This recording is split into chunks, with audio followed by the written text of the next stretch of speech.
My dear students, इसके अलावा कुछ यूज़फुल लीनियर अलजेब्रिक ऑपरेशंस भी मौजूद हैं इसके अंदर। जैसे मैं नमपाई के एक मैट्रिक्स है आपके पास, नमपाई डॉट एरे से मैं एक मैट्रिक्स बनाता हूँ 2 डायमेंशनल, 3 4 7 पहली रो हो गई, दूसरी रो हो गई 5 -1 9, के बाद जो है 5 2 1। तो ये एक हमारे पास मैट्रिक्स है। मैं चाहता हूँ इस मैट्रिक्स का ट्रांसपोज निकालूं, तो मैं लिख सकता हूँ एन पी डॉट ट्रांसपोज, और मैं एरे या मैट्रिक्स जो है देन आर्ग्यूमेंट पास करता हूँ।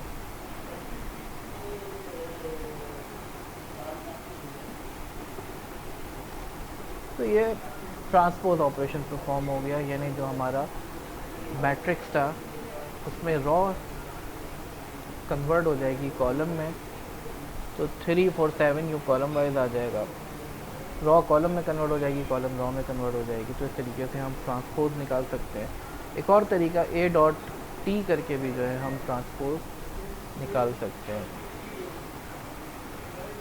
इसी तरीके से हमारे पास मैट्रिक्स के बड़े यूज़फुल मेथड्स मौजूद हैं।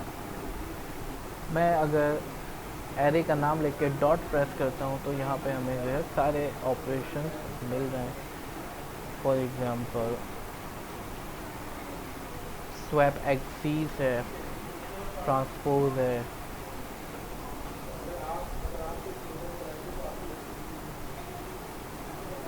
रेवल है। तो these are some useful operation जिसके ऊपर इंशाल्लाह हम गुफ्तगू फरमाएंगे। फॉर नाउ हम जो है मीन का ऑपरेशन अगर यूज़ करना चाहें तो ये तमाम एलिमेंट्स जो मैट्रिक्स के अंदर मौजूद हैं उसका मीन निकल के आ रहा है। तो मीन मेथड जो है, अगर हम इसके आर्गूमेंट्स देखना चाहें क्या क्या आर्गूमेंट्स लेता है, ये आर्गूमेंट्स की डिस्क्रिप्शन निकालने के लिए हम जो है मेथड के ऊपर कर्सर रख के शिफ्ट और टैब एक साथ प्रेस करें तो हमें जो है इस मेथड के आर्गूमेंट्स की डिटेल मिलती है, मेथड की हेल्प मिल जाती है, इसको हम एक्सपेंड भी कर सकते हैं। तो ये पूरी डिटेल मिल रही है हमें। तो मिसाल के तौर पर मैं कहता हूँ मीन कैलकुलेट करो अलोंग द एक्सिस 0। तो ये एक्सिस 0 के ऊपर मीन कैलकुलेट कर रहा है, यानी रॉ वाइज। तो 3 5 और 5 इनका मीन आ गया 4.33। 4 -1 और 2, तो 4 -1 3, 2 + 2 5, 5 divided by 3। Along the Ross जो है मीन निकल के आ रहा है। मैं चाहूँ अलोंग दी कॉलम मीन निकालूँ तो मैं लिखूँगा axis is equal to 1। Along the column यानी 3 4 और 7, ये हो गया 14 डिवाइडेड बाई 3, तो 4.66 ये अलोंग दी कॉलम मीन आया। इसी तरीके से दूसरे कॉलम का मीन और तीसरे कॉलम का मीन। तो हमारे पास इसी तरीके से क्यूमुलेटिव सम, क्यूमुलेटिव प्रोडक्ट, ये हमारे पास मेथड्स मौजूद हैं। तो मैं लिखता हूँ ए डॉट क्यूमुलेटिव सम। तो क्यूमुलेटिव सम आ रहा है तमाम एलिमेंट्स का, यानी हमारे पास ये जो मैट्रिक्स मौजूद है 3 5 5 4 -1 3 4 7 5 -1 9 5 2 1। तो पहले आ गया 3 और 4 को प्लस करेंगे तो 7 हो जाएगा, सेकेंड एलिमेंट 7 आ गया, फिर +7 करेंगे 14 आ गया। तो क्यूमुलेटिवली सम करते हुए चल रहा है। 7 + 5 12,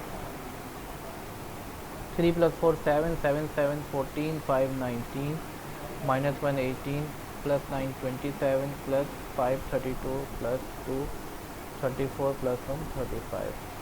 तो इसी तरीके से जो है हम क्यूमुलेटिव प्रोडक्ट भी निकाल सकते हैं, यानी हर एलिमेंट मल्टीप्लाई होके क्या बन रहा है अगले एलिमेंट से मल्टीप्लाई होके। तो आप देख सकते हैं यहाँ पे हमारा जो ओरिजिनल मैट्रिक्स है 3 4 12, 12 7 84, 84 5 जो भी नंबर होगा 420 और इस तरीके से मल्टीप्लाई होते चले जाएंगे। क्यूमुलेटिव प्रोडक्ट हम इस तरीके से निकाल सकते हैं। यहाँ पर एक चीज़ का ख्याल रखिएगा, हमारे पास ये मैट्रिक्स है और जब हमने बोला एक्सेस 0 पे जो है आपने मीन निकालना है, तो ये कॉलम वाइज व्यू निकाल रहा है। 3 5 5 4 - 1 2 और अलोंग दी एक्सेस 1 कह रहे हैं हम, तो फिर ये यू निकाल रहा है। तो 0 का मतलब है रॉ वाइज जितनी भी रॉज हैं, पहली रॉ का पहला एलिमेंट, दूसरी रॉ का पहला एलिमेंट, तीसरी रॉ का पहला एलिमेंट, उनको जो है ऐड किया है इसने और उसके बाद डिवाइड किया है टोटल नंबर ऑफ एलिमेंट से। तो ये अलोंग दी रॉज जो है हमारे पास मीन निकल के आ रहा है। तो ये पहली रॉ का पहला एलिमेंट, दूसरी रॉ का पहला एलिमेंट, तीसरी रॉ का पहला एलिमेंट, इसके एवरेज वैल्यू निकल कर आई है। और जब हमने एक्सेस को 1 किया है तो अलोंग दी कॉलम, पहले कॉलम का पहला एलिमेंट, दूसरे कॉलम का पहला एलिमेंट, तीसरे कॉलम का पहला एलिमेंट, ये सारे ऐड हुए और इनका जो है मीन निकल के आ रहा है। इसी तरीके से दूसरे इसमें क्या करेगा, पहली रॉ का दूसरा, पहली कॉलम का दूसरी रॉ, दूसरे कॉलम की दूसरी रॉ, तीसरे कॉलम की दूसरी रॉ, तीसरे कॉलम की पहली रॉ, तीसरे कॉलम की दूसरी रॉ, तीसरे कॉलम की तीसरी रॉ। तो ये एक्सीस को समझना हमें ज़रूरी है। 0 का मतलब है रॉ वाइज और 1 का मतलब है कॉलम वाइज। यहाँ पे रॉ वाइज से मराद ये है कि पहली रॉ का पहला एलिमेंट उठाएगा, फिर दूसरी रॉ का पहला एलिमेंट, फिर तीसरी रॉ का पहला एलिमेंट। और कॉलम वाइज का मतलब है पहले कॉलम का पहला एलिमेंट, फिर दूसरे कॉलम का पहला एलिमेंट, फिर तीसरे कॉलम का पहला एलिमेंट, फिर पहले कॉलम का दूसरा एलिमेंट, दूसरे कॉलम का दूसरा एलिमेंट, तीसरे कॉलम का दूसरा एलिमेंट। तो ये some useful operations I have discussed. इसके अलावा कुछ लीनियर अलजेब्रा के ऑपरेशन हैं जो हम अपने फ्यूचर के लेक्चर्स में डिस्कस करेंगे।